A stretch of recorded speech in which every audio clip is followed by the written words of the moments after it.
The story that I always like to tell is I was chatting to a graduate who works for a company that develops software for big financial systems across the world. And his words to me were the following. He said, "Prof, when you go into one of our better known retail shops and you buy something, there's a till slip that comes out. At the top of that till slip there's a code." And then he said this, "I wrote that code." And to me that's a phrase that explains the huge sense of achievement which programmers get. The question would be, where are computers? Computers are everywhere.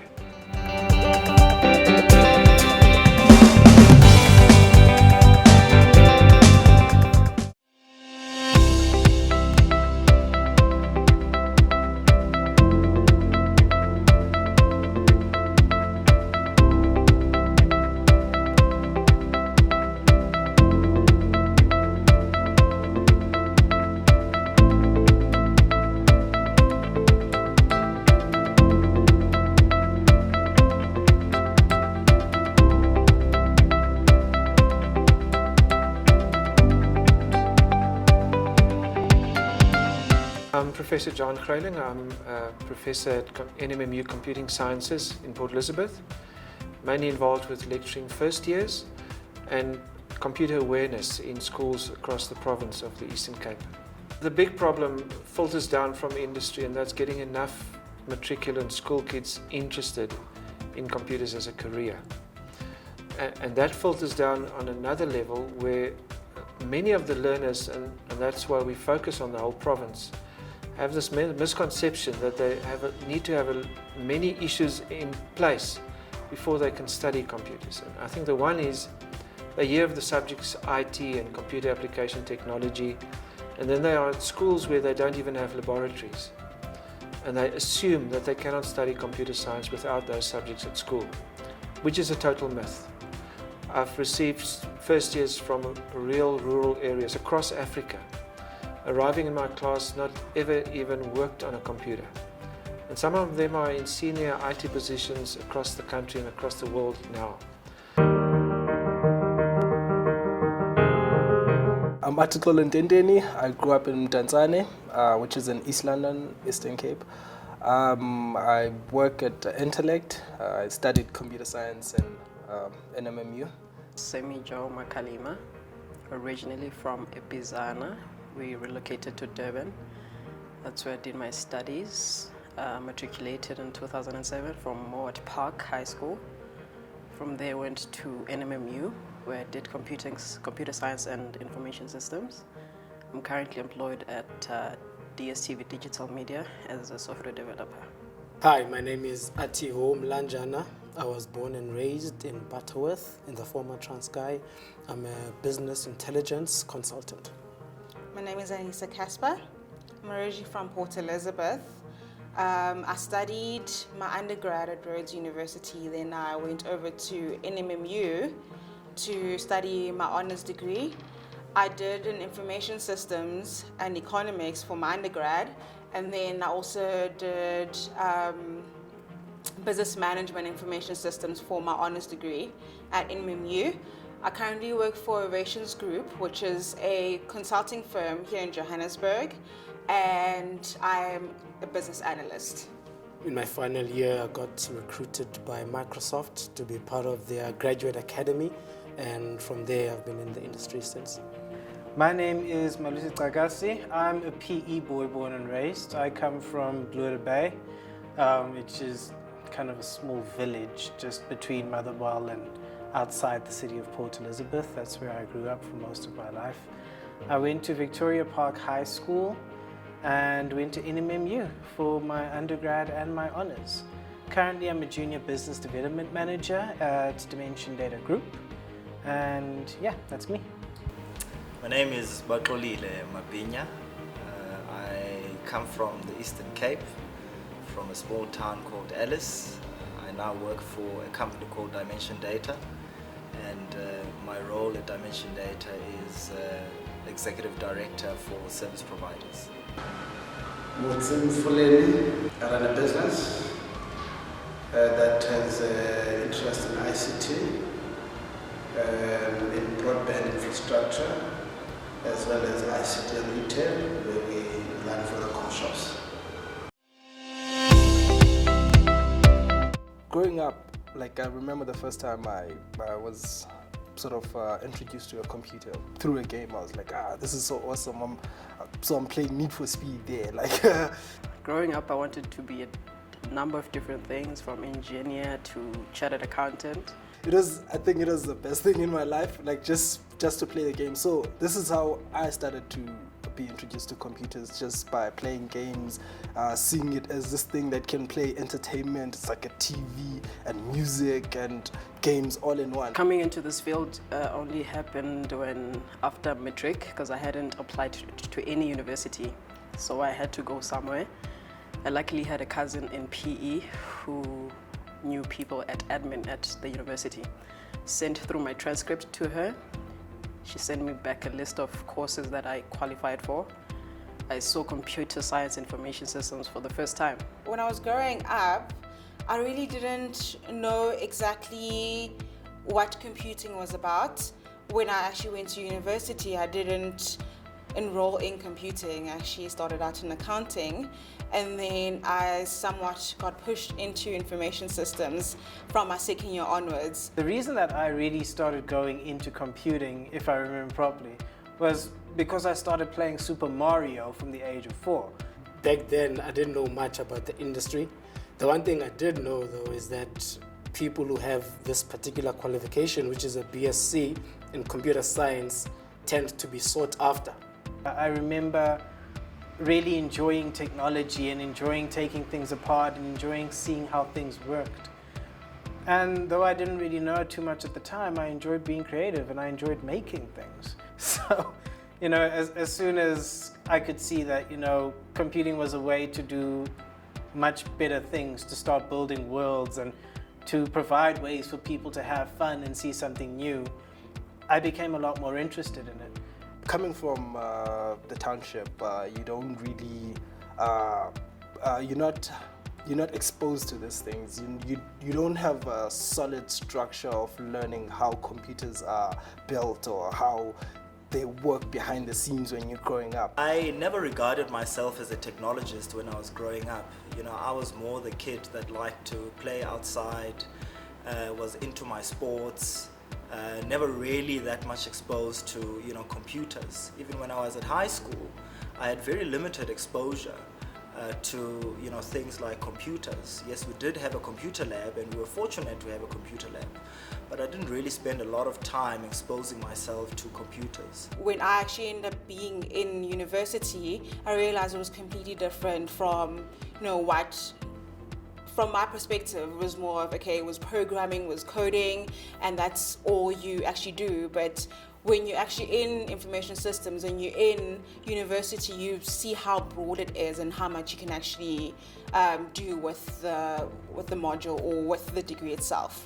What I did know and had a feeling of was that computers and technology in general was becoming a bigger part of our lives. I saw computer science information systems in a list of your BCom accounting, economics and everything. So my thing was to take up this course because I knew no one who'd done it, and that then my chances of getting a job afterwards would be greater than the other, if I were to pursue the other careers. And this is how I ended up here.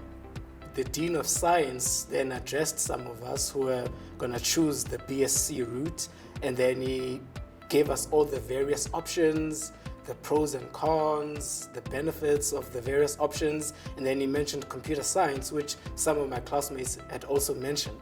So the more they spoke about this computer science, the more intrigued I was.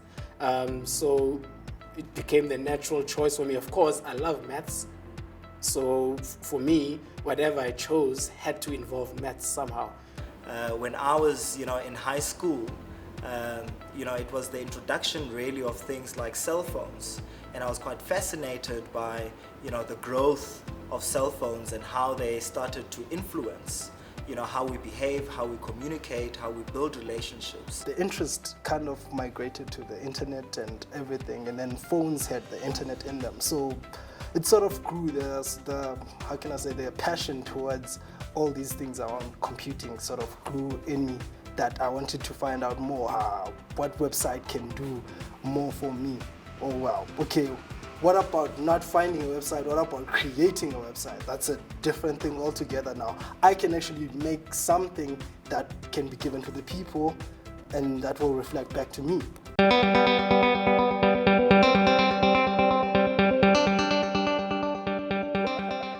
Computer programming is basically the basis of software development. It's how you teach the computer to do certain tasks. So you're basically creating a program that will do the task you want. So if you want, let's say, a calculator, you're gonna define the screen, and when you press this button, you have to define what that button does, how this button looks, that type of thing. So you're basically creating something. It's sort of like art. You're making this thing that's like, that has this look or this feel, and in that feel, it works in a certain way. To me, it was about, in the practicals, where you're given a scenario, write a program that will do A, B, and C. So I took that out of the classroom and think, okay, if someone can give me these specs and say, do A, B, C, it means that with the challenges we have outside, it's something that this career it will help me address some of those things. You incorporating art in there, you incorporating some mechanics behind it, so that when you basically interact with it, it interacts back. I coupled it with economics, so my vision was to develop. I remember the time there was a lot of financial crises around the world. So I dreamt of one day developing software that would alleviate those things in the rural areas anyways. Tourists will know that if they go up the Rockefeller building in America, there's a computer program driving that lift. It was written by graduates in Cape Town. Many people watching this would have bought houses on Property 24.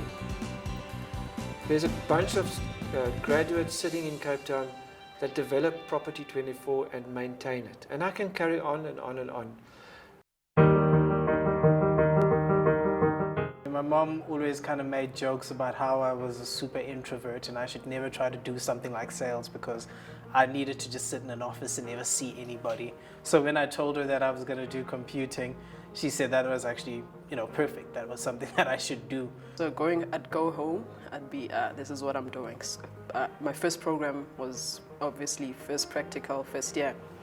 So I wrote a program that does this, this, and this.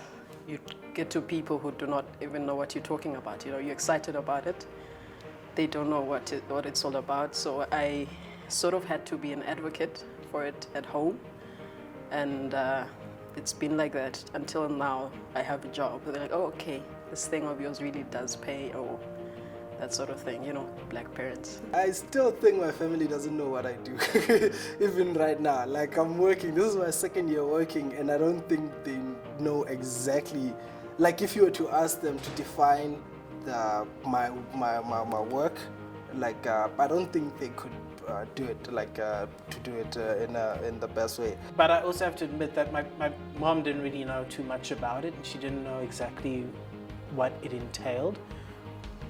And to this day, when I tell her what I do, it's still, he works with those computers doing what he does. But they support me in the sense that they're saying, go do what you want to do. We'll give you the funding. We'll basically go in depth if we have to, just to make sure that you reach your dreams. They did support me that way.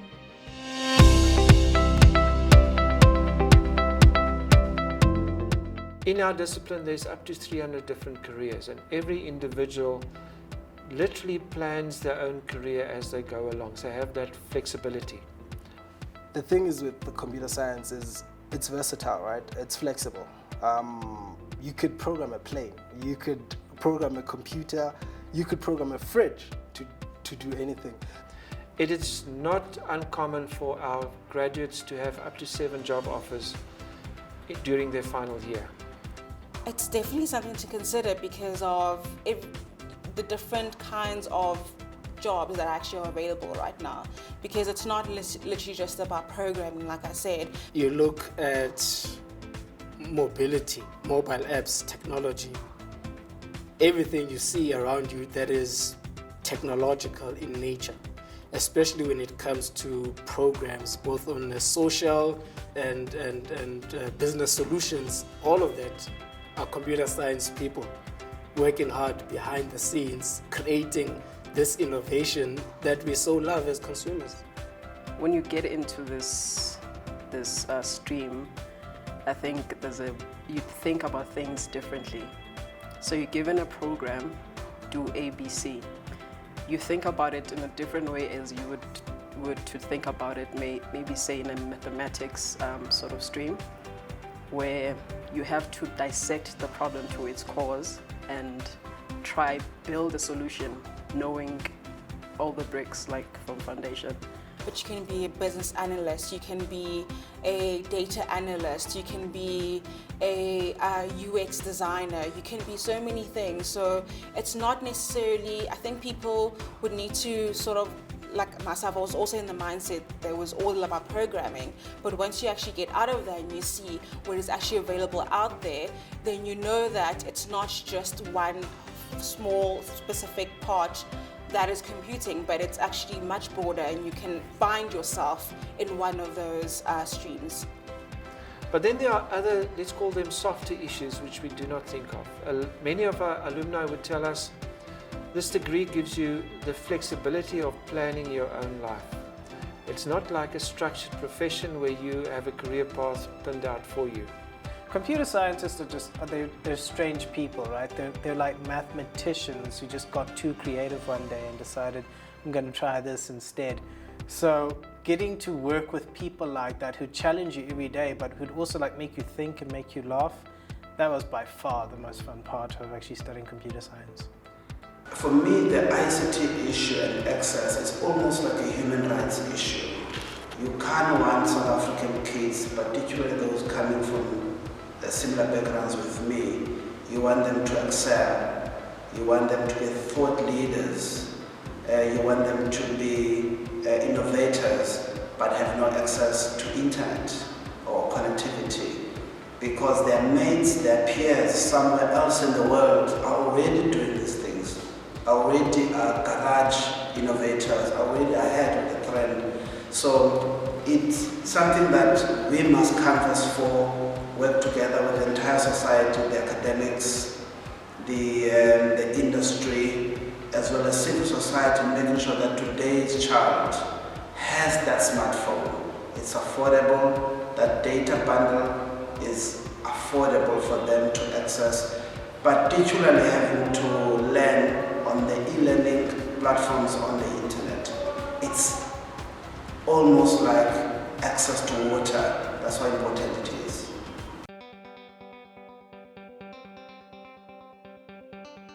If you are an innovative person, you like doing things for yourself and don't want to be waiting for people or authorization from people to do things, and you want to just go ahead and develop your own things, I think computers is the way for you to go.